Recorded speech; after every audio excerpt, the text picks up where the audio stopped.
mackerel, I love this. I was not expecting any of this to happen. It was really fun. At first, I thought, oh, it's going to be a documentary piece about a cartoonist, and then clearly it's a humorous piece about a frustrated cartoonist. I didn't know it was going to turn into a Roger Rabbit style animated piece about animation coming to get revenge. It was great. Oh my gosh, it just kind of subverted my expectations at every turn. And I love that it was like, they're among us. They're among us. We see a little kid at the end that's animated. But yeah, this was a great job. So, man, animation was brilliant. Loved it. Loved the character. Loved how he suddenly just jumped upon us. And we're like, oh, I wasn't expecting this. The animated performance was great. The lead actor did a great job. The lady did too. Everybody was all the humans on screen all did a great job. It was wonderfully shot, wonderfully animated, wonderfully scored, nicely directed, put together all around. So cool. I loved getting to see the process, of course, of an artist, and it was funny.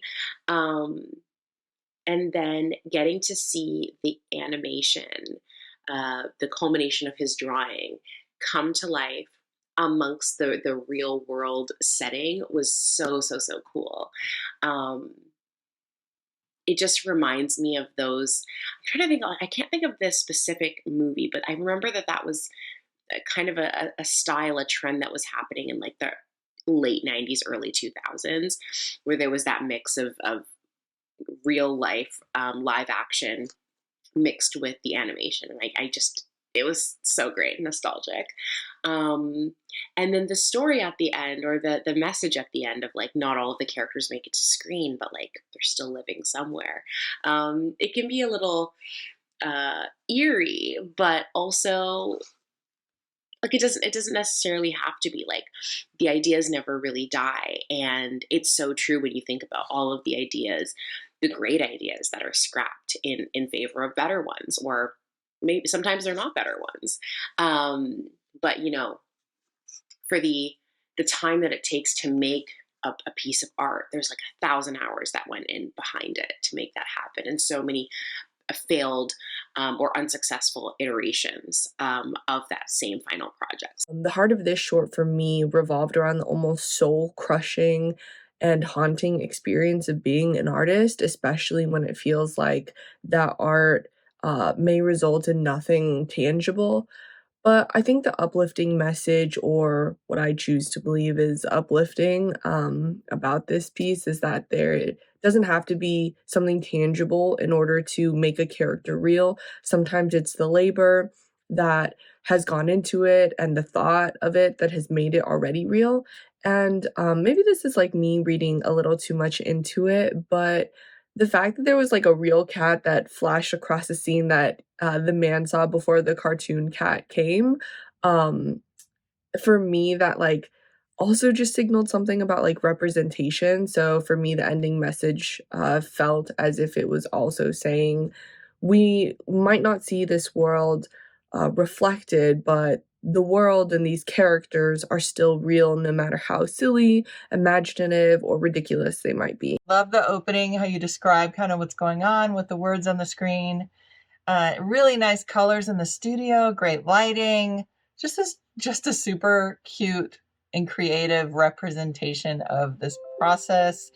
Great music and sound, just really unique. And like I had written down here, perfect short. I just think, honestly, there is nothing that could have been done differently to make me love this more than I do. I love that the character came alive and came out of the trash. And it is heartbreaking, I'm sure, for artists to have to, take some characters and not use them, or, a lot of artists in any art form probably feel this way.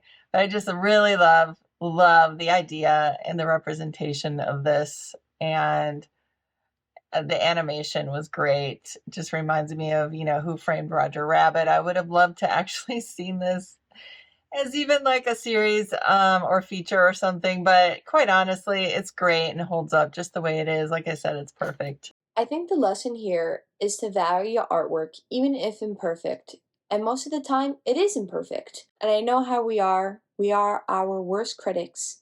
There's that aspect and element of procrastination that most of us feel when we have writer's block, just like the actor did when he crumbled his work up and left the studio. It's very relatable and realistic. I think it's also great for kids to see because who doesn't like a kitty cat, especially one that looked like it's from Looney Tunes, so it's very fun. But also, parents can watch it and enjoy it too, because the cat isn't exactly friendly, which I always tend to enjoy darker cartoons. Probably the best target audience is high school and college kids though. The main studio is very nicely set up, with the book placements on the shelf to give that artsy loft vibe. The color grading is very white and bright, which clashes well with the dark blue seen in the lower level of the apartment. Loved how it flowed through the kind of build of the film with like really going through a process of creating something, of whether it's a cartoon or whether it's a character, whether it whatever it happens to be, going through these kind of steps and processes, including like rejection and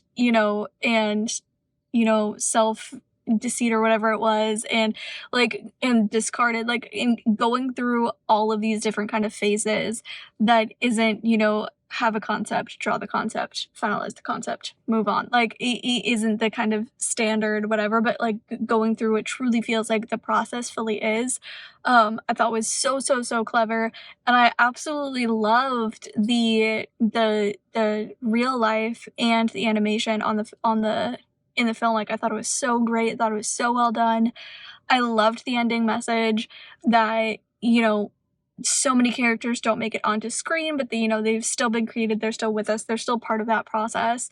I loved it. I thought it was really clever, and I thought it was really creative, and I thought it was so well executed. I really enjoyed this. Great mix of animation and live action performance, an interesting concept. The discarding animations are terrifying. My favorite was the beginning also, where all the steps of the creative process are outlined. Very relatable and just very interesting, unique concept overall.